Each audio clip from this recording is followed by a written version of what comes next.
দর্শক দেখতেই পাচ্ছেন, এটি হচ্ছে একটি বিশ্ব রুট।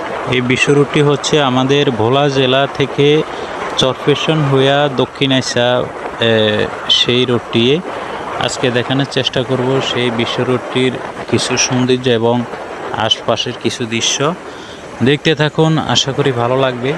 সাথে সাথে স্মরণে রাখবেন আল্লাহ পাকের সৃষ্টি জগৎ কতই না সুন্দর। আল্লাহ পাক না জানি পরকালে যে জান্নাত বানিয়ে রেখেছে, সেই জান্নাত না জানি কত সুন্দর। শুধু সময়ের অপেক্ষায় আমরা দুনিয়াতে যদি একটু নেক আমল করে যেতে পারি, আমরা পরকালে সেই জান্নাত ভোগ করতে পারবো। না জানি সেই জান্নাত কতই না সুন্দর। সেই জান্নাতে কখনোই মৃত্যু হবে না, মৃত্যু নামে কোনো শব্দেই নাই। ফুল গাছ, ফল গাছ, যত সুন্দর গাছগাছালি দ্বারা ভরপুর সেই জান্নাত। না হবে কখনো মৃত্যু, না হবে কখনো রোগ, না হবে মানুষ কখনো বৃদ্ধ। শুধু দুনিয়াতে একটি পরীক্ষার ময়দান, এই ময়দান থেকে যে পরীক্ষায় পাশ করে যেতে পারবে, অর্থাৎ নেক আমল করে যেতে পারবে, তার জন্যে নির্ধারণ রয়েছে ওই জান্নাত।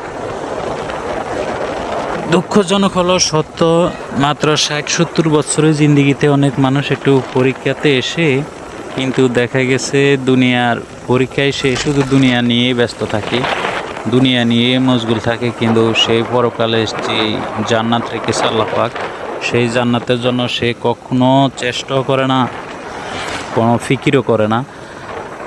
তার জন্য দুনিয়াও অশান্তি, পরকালে থাকবে অশান্তি, আবাদ দু আবাদ।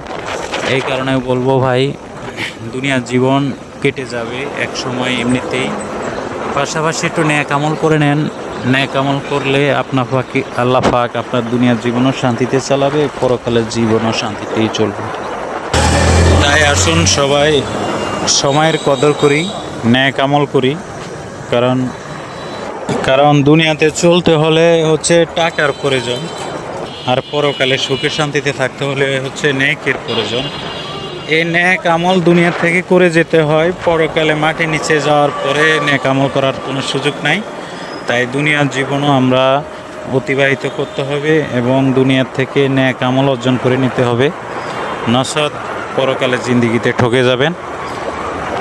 আর দেখতে থাকেন, আশপাশ পরিবেশগুলো অনেক সুন্দর ছিল, তাই দেখানোর চেষ্টা করলাম। এটা হলো চরফ্যাশনের কাছাকাছি এই বিশ্ব রোডটি। অনেকের চেনা জানা জায়গাটি। দেখতে থাকেন।